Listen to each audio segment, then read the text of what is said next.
Maharashtra superfast news चॅनलमध्ये आपले सहर्ष स्वागत आहे।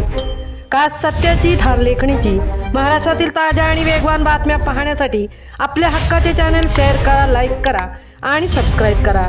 धन्यवाद। हायवेवरील देवदूत कामगारांच्या न्याय हक्कासाठी कुसगाव येथे भारतीय मजदूर संघाचा रस्त्यावर उतरून संघर्ष। पुणे मुंबई राष्ट्रीय महामार्गावर अपघातग्रस्तांना तात्काळ मदत करून अनेकांचे प्राण वाचवणाऱ्या देवदूत कामगारांच्या न्याय्य मागण्यांकडे आर्यन पंप कंपनी प्रशासनाकडून सातत्याने दुर्लक्ष होत असल्याच्या निषेधार्थ कुसगाव येथे भारतीय मजदूर संघाच्या माध्यमातून तीव्र आंदोलन करण्यात आले। या कामगारांकडून अत्यंत धोकादायक व जबाबदारीची कामं करून घेतली जात असतानाही त्यांना योग्य वेतन, सामाजिक सुरक्षा, विमा संरक्षण, सुरक्षितता साधने, कामाचे निश्चित तास व कायदेशीर हक्क मिळत नाही आणि या अन्यायकारक परिस्थितीविरोधात भारतीय मजदूर संघाने रस्त्यावर उतरून प्रशासनाचे लक्ष वेधले। या आंदोलनाचे नेतृत्व बाळासाहेब भुजबळ, संघटन सचिव भारतीय मजदूर संघ सचिन मेंगाळे, भारतीय मजदूर संघ उपाध्यक्ष महाराष्ट्र अखिल भारतीय ठेका मजदूर महासंघ सागर पवार, सचिव पुणे जिल्हा उमेश विश्वास बाळासाहेब पाटील यांनी केले।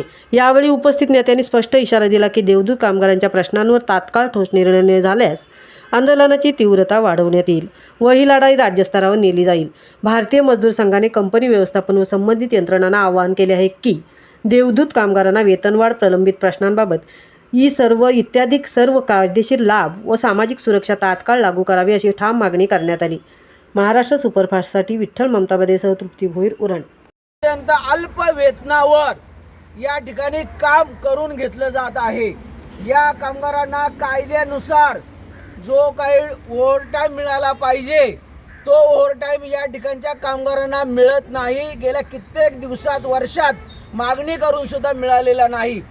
2023 साली कामगार आयुक्त कार्यालयासमोर आम्ही मेडिक्लेममध्ये पत्नी आणि मुलं यांना सहभागी करून घेऊ असं लेखी आश्वासन देऊन सुद्धा आर्यन कंपनीच्या व्यवस्थापनाने ते पूर्ण केलेलं नाही। या ज्या गाड्या आहेत क्यूआरई व्हॅन, या पूर्ण नादुरुस्त गाड्या आहेत। या गाड्या अपघाताच्या वेळी रस्त्यावर नेणं हे नवीन अपघाताला तोंड देणं अशा या गाड्या आहेत।